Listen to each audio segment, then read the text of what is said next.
और सब भूल गए हर्फ़ सदाकत लिखना, और सब भूल गए हर्फ़ सदाकत लिखना, रह गया काम हमारा ही बगावत लिखना। सलाम, नमस्ते, सत श्री अकाल। मैं हूँ आपके साथ अर्शदा मिश्रा और आप देख रहे हैं टाइम्स मेल। कांग्रेस अब कर्नाटक का चुनाव जीतने के बाद अपने वादे से कन्नी काटने लगी है। कांग्रेस अब अपने उस वादे से पीछे हटती नजर आ रही है। कांग्रेस ने वादा किया है कर्नाटक में उसकी सरकार बनने के बाद बजरंग दल को बैन करेगी। कर्नाटक में जश्न मनाने में कांग्रेस बिल्कुल मगन हो चुकी है। वहीं दूसरी तरफ उसके खिलाफ अब मुस्लिम नेताओं की बगावत भी तेज हो गई है। कांग्रेस ने बजरंग दल पर बैन लगाने का वादा करके कर्नाटक की अमन पसंद आवाम का दिल जीत लिया था, लेकिन बजरंग दल पर बैन लगाने का वादा करने वाली कांग्रेस अपने वादे से धीरे धीरे भाग रही है। कांग्रेस अब उन लोगों से अपनी नज़रें चुरा रही है जिन लोगों के वोट ने उनसे कर्नाटक में सत्ता हासिल की है। कर्नाटक में सत्ता पाने के बाद से कांग्रेस का किया हुआ वादा उसके लिए सरदर्द बन चुका है। एक तरफ वक्फ बोर्ड ने कांग्रेस को मिली प्रचंड जीत पर सत्ता में मुसलमानों को हिस्सेदार बनाने की मांग की। तब से इस बात का अंदाज़ा लग चुका था कांग्रेस ऐसा कुछ भी करने वाली नहीं है। वक्फ बोर्ड ने जहां 9 में से 5 मुस्लिम विधायकों के लिए 5 बड़े मंत्रालय मांग रहा था, पर कांग्रेस ने उनकी मांग को अनसुना कर दिया। इन घटनाओं से भी कांग्रेस के चाल चरित्र और चेहरे पर सवाल उठ रहा है। तो वहीं दूसरी तरफ अब जमीयत उलेमाए हिंद ने कांग्रेस के लिए मुसीबत खड़ी कर दी है। जमीयत ने कांग्रेस से बजरंग दल पर बैन लगाने के वादे को पूरा करने के लिए कह दिया है। जमीयत अब कांग्रेस के वादे को बार बार याद दिला रही है और कह रही है कि आपका किया हुआ वादा है और इस वादे को हर हाल में पूरा करना होगा। पर बेचारी कांग्रेस उस मझधार में फंस गई है जहाँ एक तरफ संघी तो वहीं दूसरी तरफ बजरंग दल, जहाँ एक तरफ आरएसएस तो वहीं दूसरी तरफ बीजेपी। जमीयत उलेमाए हिंद कांग्रेस को अपना वादा पूरा करने के लिए कह रही है और वादा खिलाफी करने पर मुस्लिमों का समर्थन न मिलने की धमकी भी दे रही है। जमीयत कह रही है कि कर्नाटक में कांग्रेस को मुस्लिमों ने भरपूर वोट दिया।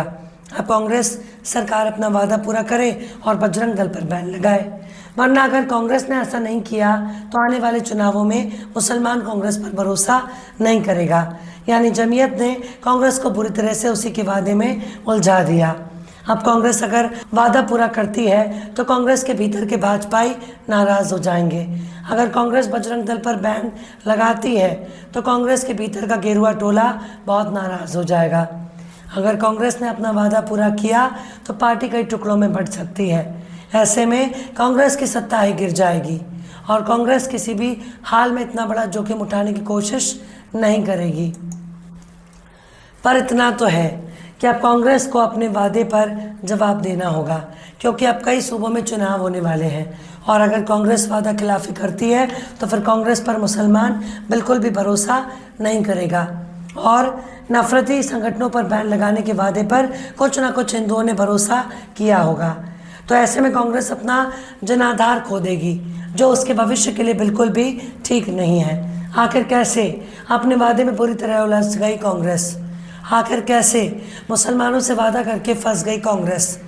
आखिर कैसे अपने वादे से भाग रही है कांग्रेस? आखिर कैसे जमीयत ने उठाया कांग्रेस पर सवाल? बताएंगे आपको और भी बहुत कुछ, लेकिन आप अगर हमारे चैनल पर नए हैं और पहली बार हमारे वीडियो को देख रहे हैं तो आप हमारे चैनल टाइम्स मेल को सब्सक्राइब कर लें, वीडियो को लाइक कर दें और बेल आइकन का नोटिफिकेशन बटन भी प्रेस कर दें ताकि बिना देरी हमारी हर खबर आपको मिलती रहे। लौटते हैं अब खबर की तरफ। कर्नाटक का चुनाव बीत गया, कांग्रेस की सरकार बन गई, पर अभी भी कांग्रेस का एक सबसे विवादित वादा कांग्रेस के गले की फांस बन गया है। पर जमीयत उलेमाए हिंद ने कांग्रेस को उसका वादा याद दिलाना शुरू कर दिया।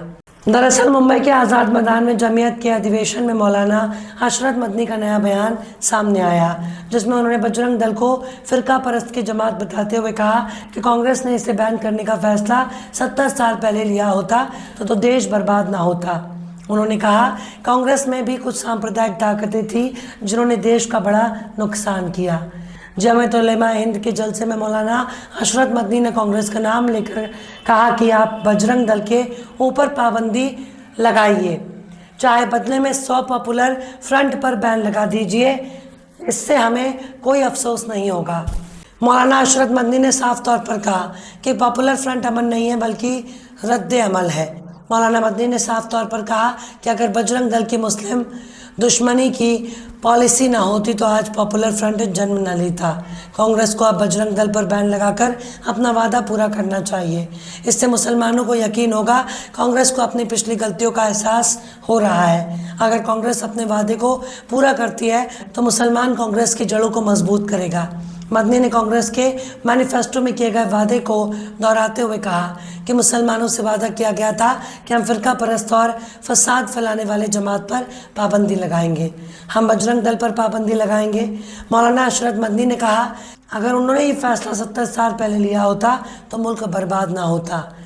मौलाना मदनी संघ परिवार पर निशाना साधते हुए कहा कि अगर कांग्रेस ने ये फैसला 70 साल पहले लिया होता आज सत्ता उनके हाथों में ना होती। अगर कांग्रेस ने 70 साल पहले ही इन पर पाबंदी लगाई होती तो आज अमन चैन खराब ना हो रहा होता, मुल्क के अंदर भाईचारा होता। अशरफ मदनी ने कहा कि उन्होंने ऐसा कहा तो इस पर शोर मच रहा था कि कांग्रेस ने अपने घोषणा पत्र में इसे दाखिल कर गलती की है, लेकिन मैं समझ रहा था कि गलती नहीं बल्कि अपनी गलती को सुधार रहे हैं। यानी उनका कहना है कि कांग्रेस अपनी 70 साल पुरानी गलती सुधार रही है। इससे पहले अशरफ मदनी ने कहा था कि जो लोग देश को हिंदू राष्ट्र बनाने की बात कर रहे हैं वो सब लोग गद्दार हैं। उन्होंने कहा कि अगर हिंदू देश बनाने की बात करने वाले गद्दार नहीं तो मुस्लिम देश की मांग करने वाले भी गद्दार नहीं हैं। उन्होंने मोदी सरकार पर भी बड़ा आरोप लगाया। उन्होंने कहा कि देश में मोदी सरकार ने भी नफरत फैलाने का काम किया है। प्रधानमंत्री मोदी पर आरोप लगाते हुए मदनी ने कहा कि मुझे पता है कि अपनी नफरत के आगे वो हम लोगों की नहीं सुनने वाले, अगर वो बुलाएंगे तो मैं जाऊंगा। साथ ही ये भी कहा कि बीजेपी अगर नफरत की पॉलिसी छोड़ दे तो मुस्लिम भी उसकी तरफ जाएंगे। दरअसल अभी कर्नाटक चुनाव से ठीक पहले कांग्रेस ने अपने घोषणा पत्र में कहा कि पार्टी बहुसंख्यक या अल्पसंख्यक समुदायों के बीच दुश्मनी या नफरत फैलाने वाले लोगों और संगठनों के खिलाफ मजबूती से कड़ी कार्रवाई करेगी। कांग्रेस ने पॉपुलर फ्रंट ऑफ इंडिया और बजरंग दल का नाम लिया, लेकिन जब बजरंग दल पर बैन लगाने का जिक्र कांग्रेस ने किया था तब कांग्रेस के भीतर का गेरुआ टोला बहुत नाराज हो गया। कर्नाटक के पूर्व मुख्यमंत्री और कांग्रेस के सीनियर लीडर वीरप्पा मोइली ने 4 मई को अपने एक बयान में कहा कि बजरंग दल पर बैन लगाने का हमारा कोई इरादा नहीं है।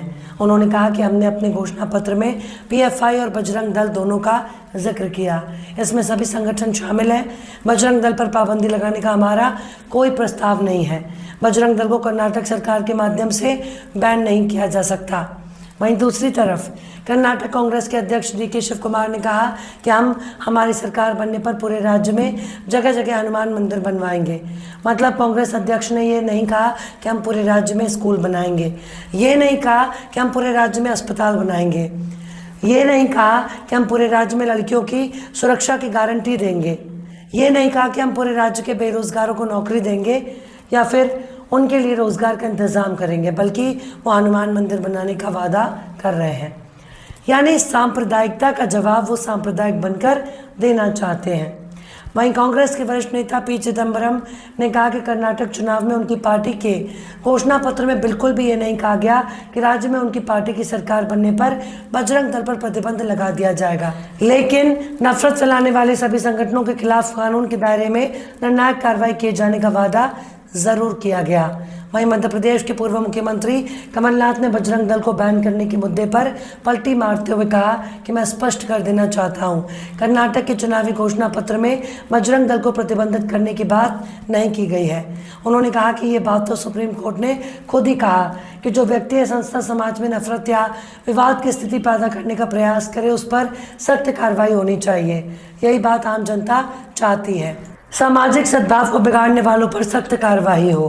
कांग्रेस अब बजरंग बली से अपने प्यार को दिखा रही है। जमीयत और मुस्लिम नेता कांग्रेस से अपना वादा पूरा करने की मांग कर रहे हैं, पर सवाल है कि अगर कांग्रेस ने अपने वादे पर अमल किया तो संघ में भूचाल आ जाएगा, क्योंकि इनका मात्र संगठन आरएसएस ही है।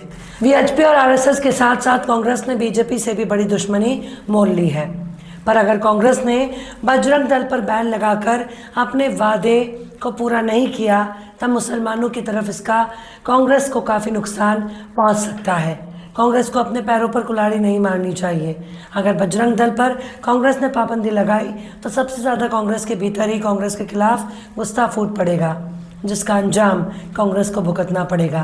कांग्रेस को अब अपनी वफादारी साबित करने के लिए खुले मंच से ललकारा जा रहा है, जो कांग्रेस के लिए बहुत बड़ी मुसीबत है। बहरहाल चलते चलते आखिर में जफ़र इकबाल ने भी क्या खूब फरमाया है, अपनी ये शान बगावत कोई देखे आकर, अपनी ये शान बगावत कोई देखे आकर, मुंह से इनकार भी है और सर भी झुकाए हुए हैं। फिलहाल इस वीडियो में बस इतना ही। ये वीडियो आपको कैसा लगा कमेंट बॉक्स में ज़रूर बताइए। वीडियो पसंद आए तो लाइक करें। हमारे वीडियो लिंक को फेसबुक, ट्विटर, व्हाट्सएप पर अपने रिश्तेदार, यार दोस्तों को भी शेयर करें। और बेबाक, निष्पक्ष, स्वतंत्र पत्रकारिता को सपोर्ट करने के लिए आप हमारे चैनल टाइम्स मेल को ज़रूर से सब्सक्राइब करें और हाँ, बेल आइकन की घंटी वाली बटन भी आप ज़रूर से दबा दें, ताकि आपको हमारे आने वाले नए वीडियो की नोटिफिकेशन फ़ौरन ही मिल जाए। फिर मिलते हैं किसी और वीडियो में एक नई खबर के साथ। हर्षिता मिश्रा को दीजिए इजाज़त। जय हिंद। तो देख लिया आपने हमारे इस वीडियो को। हमें उम्मीद है कि आपने हमारे वीडियो को लाइक किया होगा और दूसरों को भी शेयर किया होगा। अगर अभी तक आपने हमारे चैनल टाइम्स मेल को सब्सक्राइब नहीं किया है तो जल्दी से सब्सक्राइब कर दें और बेल आइकन भी प्रेस कर दें।